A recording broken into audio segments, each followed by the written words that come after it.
ఏపీలో మిచౌన్ తుఫాన్ ప్రభావిత ప్రాంతాల్లో కేంద్ర బృందం పర్యటిస్తోంది. పంట నష్టం అంచనాపై ఏపీలో రెండో రోజు కేంద్ర బృందం పర్యటన సాగుతోంది. కృష్ణా, బాపట్ల జిల్లాలో పర్యటించిన కేంద్ర బృందం నెల్లూరు, తిరుపతిలో పరిస్థితిని కళ్లారా చూసింది. National institute of disaster management executive director Rajendra Ratnu నేతృత్వంలో 5 సభ్యులతో కూడిన కేంద్ర బృందం ఈ పర్యటనలో పాల్గొంది. పర్యటన అనంతరం పంట నష్టంపై ఈ బృందం కేంద్రానికి నివేదికిస్తుంది. కేంద్ర బృందం రాష్ట్ర ప్రభుత్వానికి చెందిన వివిధ శాఖల అధికారులతో ఇప్పటికే సమావేశమైంది. పంట నష్టంపై కేంద్ర బృందానికి విపత్తుల శాఖ డైరెక్టర్ మధ్యంతర నివేదికిచ్చారు. పంట నష్టం కింద 3,711 కోట్ల సహాయం చేయాలని ఏపీ సర్కార్ కోరింది.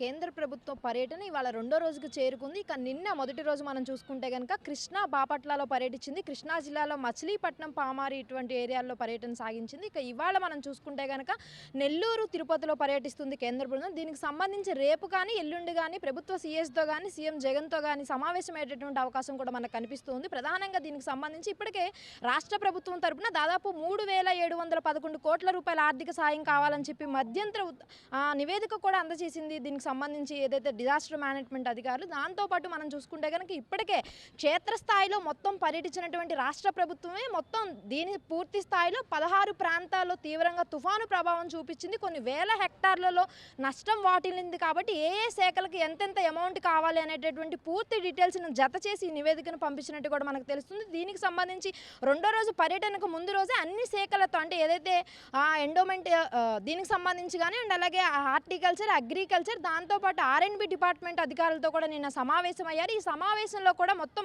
స్టేట్ అధికారులందరూ కూడా అసలు పూర్తిగా ఏ క్షేత్రస్థాయిలో పర్యటన చేసిన నేపథ్యంలోనే వారితో పాటు కలిసి పర్యటించారు. దాంతోపాటు దీనికి ముందు ఏదైతే గత 4 రోజులుగా రాష్ట్ర ప్రభుత్వం పంట పొలాల్లో చేలలో తడిచిపోయినటువంటి బియ్యానికి సంబంధించి కానీ, ఏదైతే కొనుగోలు చేసినటువంటి ధాన్యానికి సంబంధించి కానీ ఏ రకంగా రాష్ట్ర ప్రభుత్వం సహాయ సహకారాలు అందిస్తుంది, ఎంత ఖర్చు పెట్టింది, ఇంకా ఎంత ఖర్చు పెట్టాల్సినటువంటి అవసరం ఉంది అనే దానికి సంబంధించి కూడా పూర్తి స్థాయిలో కేంద్ర బృందానికి అయితే వివరించారు. ఈ బృందంలో మనం చూసుకుంటే కనుక మొత్తం 5 సభ్యులు ఉన్నారు. ఈ 5 సభ్యులు కూడా నిన్న ఇవాళ ఏపీలో ప్రధానంగా మొత్తం 4 జిల్లాల్లో ఏదైతే తుఫాను తీర ప్రాంతాల గుండెగా ప్రయాణించడం వల్ల దాదాపు 16 ప్రాంతాల్లో ఎఫెక్ట్ అయిందని చెప్పి రాష్ట్ర ప్రభుత్వం చెప్పారు.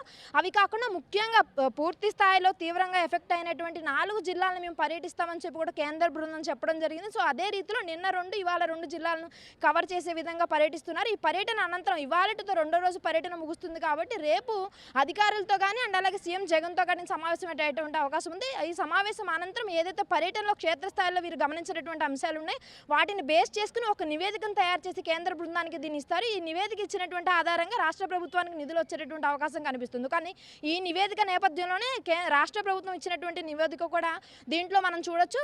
పూర్తిగా ఈ యొక్క నష్టానికి సహాయ సహకారాలు అందించాలని చెప్పి కూడా డిజాస్టర్ మేనేజ్మెంట్ అధికారులు అయితే కేంద్ర ప్రభుత్వానికి కోరంటే కూడా మనకు తెలుస్తుంది.